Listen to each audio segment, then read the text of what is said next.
Hello, and welcome to episode number 420 of the TEW 2020 Challenge Run. We're here for ECW for week 4 of September 2023, and episode 420 main evented by Rob Van Dam getting an ECW Championship match, of course. Who else? But that's not all. We've got a whole lot more. The Tag Team Championship tournament continues. I believe it's the Hurt Business taking on the Grand Jury tonight. And a whole lot more. Without any more further ado, though, let's jump straight into, grab your nearest joint, sit back, and let's enjoy episode 420. Oh, okay, this was bad. Bad. Ronnie Hughes got a sleepy head, which apparently threw the whole thing off. Okay, whatever, who cares? But, the streak of bangers in this tournament has come to an end thanks to a sleepy head injury. Whatever the fuck that even means. He's going to be fine, but this game just sucks for things like that. Anyway, it is the Hurt Business duo of Ronnie Hughes and Damon Kemp who pick up the win over Ken Kobain and Emerson Frost in 15 minutes and 6. Ronnie Hughes pins Emerson Frost with a flash pounce. And now they advance to the next round, where they'll face the winners of next week's match, which I believe is it's definitely the final first round match, but I believe it's the Grizzled Young Veterans taking on Kyle O'Reilly and Roderick Strong. Damon Kemp gets a 71, a 70 for Ronnie Hughes, a 75 for Emerson Frost, and an 84 for Ken Kobain. Ronnie and MVP are a good pairing. Yeah, I believe we knew that, but it's been so long since Ronnie's wrestled that, yeah. But could this new lease on life of the Hurt Business finally be the one to lead us to some success? They advance over the Grand Jury, who have been, well protected. Thank you, Steve Corino. Ken Kobain gave Ronnie Hughes a sleepy head. Okay, good to know. We then cut backstage. Shotsy, Blair Davenport. No, Blair Davenport's not with Shotsy even. It's just Shotsy talking about Blair Davenport, about the match last week.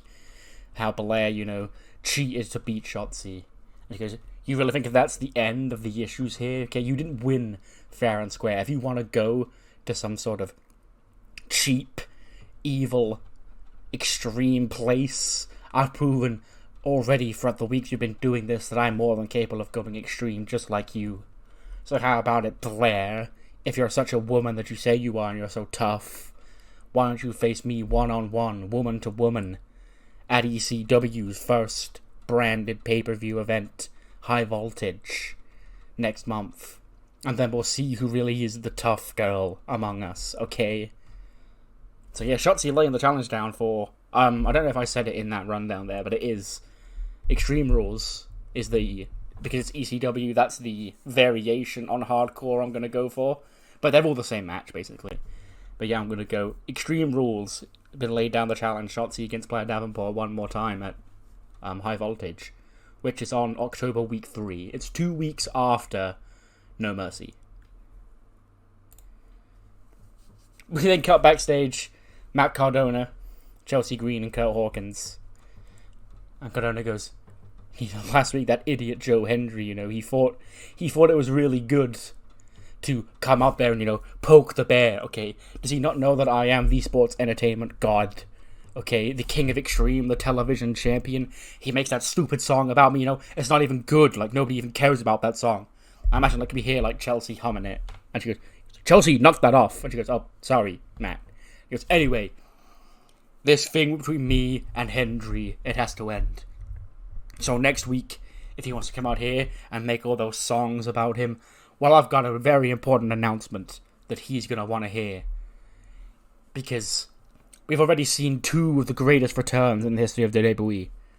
We've seen me, the ECW television champion, the sports entertainment god, Matt Cardona, return. You've seen my best friend, Kurt Hawkins, return. And next week, I'm going for a triple. There'll be one more huge return to WWE. Stay tuned for it. You're not going to want to miss it. 79 rated tag team match. It's Ichiban, Mako Satomura, and Aoi Maikawa taking on the Birds of Prey. I didn't really want Kelly and Lyra to lose here, but I have no other babyface tag teams. or no other tag teams full stop I want to be. I think the only women's tag teams on ECW are Ichiban, Birds of Prey, Next Gen, Liv and Shida, and Toxic Attraction. I didn't want them to beat Toxic Attraction again, so they had to step in and take this L, but it's fine. Aoi pins Lyra with a Brazilian kick in 13:53. 71 for Mako Satomura, 85 for Aoi Maikawa, 78 for Lyra Valkyria, 70 for Killer Kelly. After the match, though, Ichiban take to the mic. McKenzie's in the ring. And she goes, I understand you guys had some things you wanted to say. And then Shinsuke snatches the mic off and he starts shouting in Japanese. And then, whoever the best at speaking English is, probably... It might be Shinsuke, but it might be Mako. But it'll probably be better for it to be Mako in this segment. She takes the mic and she's talking about the injustice that faced Ichiban, okay? Because they won the right to be in that tag team championship match at Unforgiven. But Toxic Attraction took her out to take that spot away from them. And now they're back and they want that championship opportunity they're so gratefully and so rightfully earned. So next week, whether it be Alexa and Nikki or it's Shayna and Carmella, we're going to see on ECW, we're going to see a women's tag team championship match as Ichiban get their rightful title bout against the champions. That's when Adam Cole, of all people, puts on the Titantron. He goes, boys, I hate to interrupt you, you're doing some great stuff here, but I believe, if I'm not mistaken, it's story time of Adam Cole, baby. Now, I see Ichiban. Ichiban is a great group, okay? A lot of promise, a lot of fantastic opportunity coming to ECW with this one group. You got the King of Strong Style, Shinsuke Nakamura. You got the Japanese icon, Minoru Suzuki. You got Mako Satomura, the final boss. And you got Aoi Maikawa, the future of Joshi professional wrestling. And then, of course, you got the young boy back there, Sarazawa, who we don't know too much about, but hey, he's got a good look. But now, Adam Cole, baby, he came over to ECW and he tried his chance. He got a shot at that ECW championship, the first damn opportunity he could. Now, sure, I may have come up short against Dolph Ziggler, but that's by the by, because next time the Paragon want that championship opportunity, they're going to get it. So, our chance to take over ECW starts now, and it starts next week with Ichiban. And I'll take on any one of you in singles action next week. And then Minoru Suzuki snatches the mic and he goes, challenge accepted. So there we go, 2 matches out for next week. Adam Cole against Minoru Suzuki, as well as the Women's Tag Team Championship match, with Ichiban getting their rightful shot against the champions, whoever the champions may be. Speaking of next week, we hype up the tag team match for next week in the tournament. It's the Grizzled Young Veterans against Kyle and Roddy. We've got Zack Sabre Jr. of Tekkers doing all the talking. He goes, listen here, what you're seeing here is some of the greatest British wrestling you've ever seen in your life, okay? Don't let me, the technical wizard ZSJ, my victory over Dudley Dickhead a couple of weeks ago, distract you from the fact that we're 3 great wrestlers, okay? And next week, I hear Roddy and Kyle think they're the best. They think they're undisputed, you could say. But they're going to get put in their place when they can't hang with the Tekkers of my boys, Rip Fowler and Jagger Reed, the grizzled young veterans.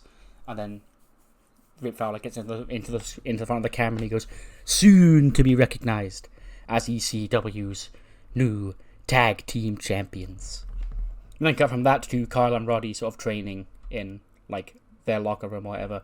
When Dudley does walk in, and he goes, alright boys, he goes, look, I know you are, 2 of the greatest wrestlers here on ECW, and I'm backing you to take on, GYV next week, but I know that Zach's going to be out there, and I know he's going to try and cause some, distractions for you. So I just want to let him know that if you need any help, I've got your back. And Kyle and Ronnie go, cheers mate, but we'll go try and go at it alone. I know that's expecting a lot of the grizzled young veterans, but if Zack Sabre Jr. does get involved, we know where to call. Because business between me and him, it ain't over. He thinks he's the greatest British wrestler to ever exist. When you're looking at goddamn Dudley Davis. Oh my goodness gracious me. I did not expect a 90 here, and a 90 performance from Zergis? What the fuck? Okay. Yeah. This makes up for the tag match this week being mid, I guess. Zergis and Buddy Bloody Murphy, their match, gets a 90, goes 17-27, and Zergis beats Buddy with the betrayal. And yeah, Buddy did lose, but he put in a valiant fucking effort against the unstoppable dinosaur man, let me tell you. 90 for Zergis and an 89 for Buddy Bloody Murphy. Huh. Man, I'll note that one. Maybe I can run that one back at some point, because did not expect that to do that well. What variations I put on there? It was open, called in ring, and slow build. Oh, okay, yeah. I just didn't know if they had the psychology, but apparently they do. Nice, good to know. We then cut backstage to McKenzie's with Toxic Attraction in the press booth. And she says, girls, back it.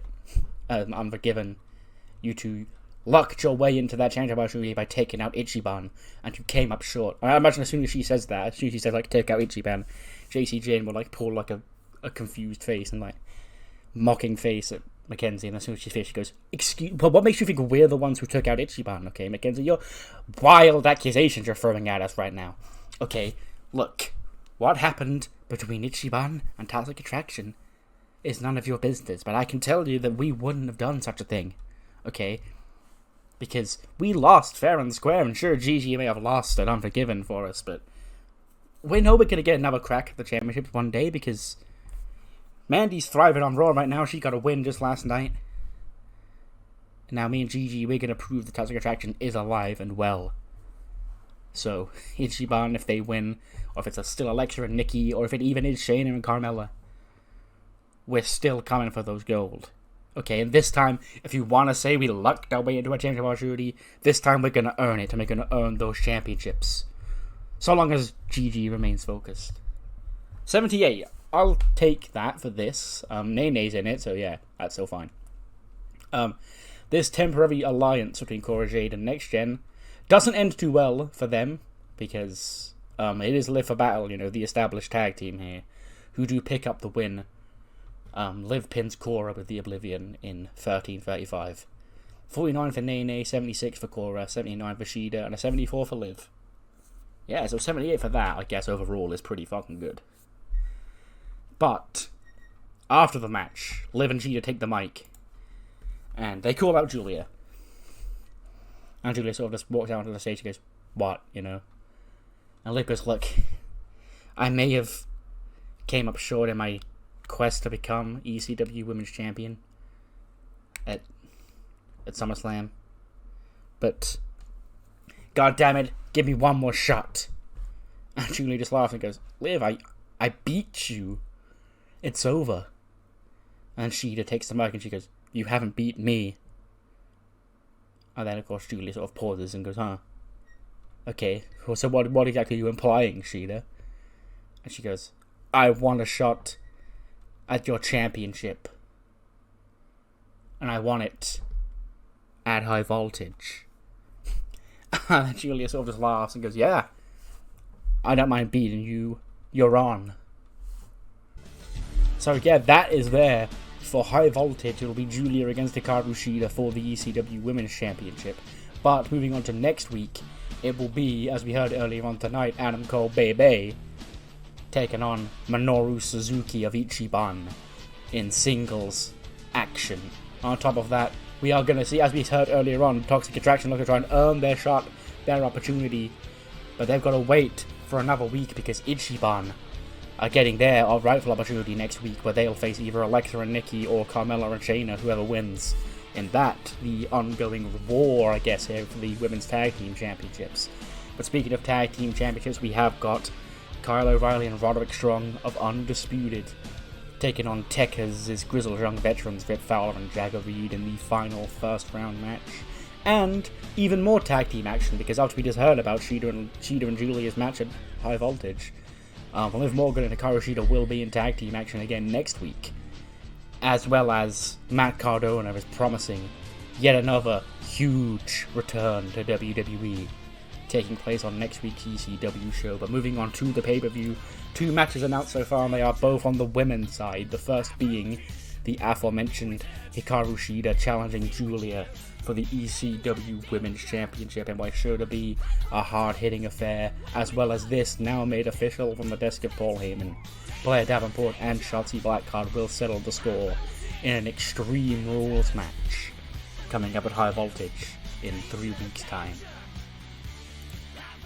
85.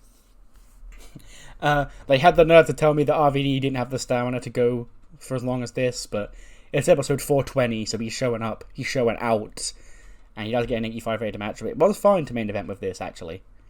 But yeah, of course, despite this being his episode, Ziggler does win in 13:57 with a super kick to make defense number 3 of the ECW World title. 82 for Ziggler, 64 for RVD. And yeah, a nice solid defense for Dolph. He's made 3 of them since SummerSlam. He's been a fighting champion here so far. When Paul Heyman interrupts, he goes, "Ladies and gentlemen, my name is Paul Heyman. Now you may know me as the wise man, the advocate for your tribal chief Roman Reigns and the bloodline. But on top of being the wise man and the advocate for the bloodline, I'm also the general manager and owner of ECW. Now, Dolph Ziggler, last week you said that you wanted to face a man synonymous with the ECW brand. You faced Rob Van Dam. You know, the only man in history to hold the WWE and ECW championships at the same time. That was a very impressive victory, Ziggler. But I'm sure you may be aware there's a big event coming up on our calendar, an event called High Voltage. And we're gonna need a blockbuster main event for ECW's first single-branded premium live event. And Dolph Ziggler, I know just the match. So, Ziggler, you say you're a fighting champion. You've shown that you're a fighting champion. But how much fight is going to be left in you? Because Dolph Ziggler at High Voltage, you will defend your ECW championship, not against a name from the past of ECW, but from a name from the present, and indeed the future. The name that will soon be synonymous with ECW. Dolph Ziggler, you will defend the ECW championship against your tribal chief, Roman Reigns.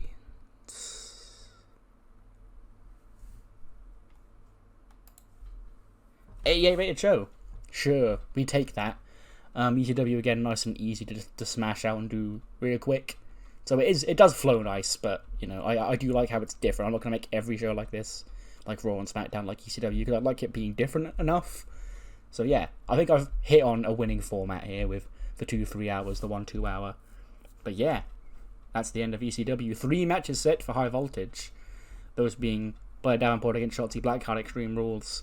Hikaru Shida challenging Julia for the ECW Women's Championship. And now just made official, Dolph Ziggler defending the ECW World Championship against Roman Reigns.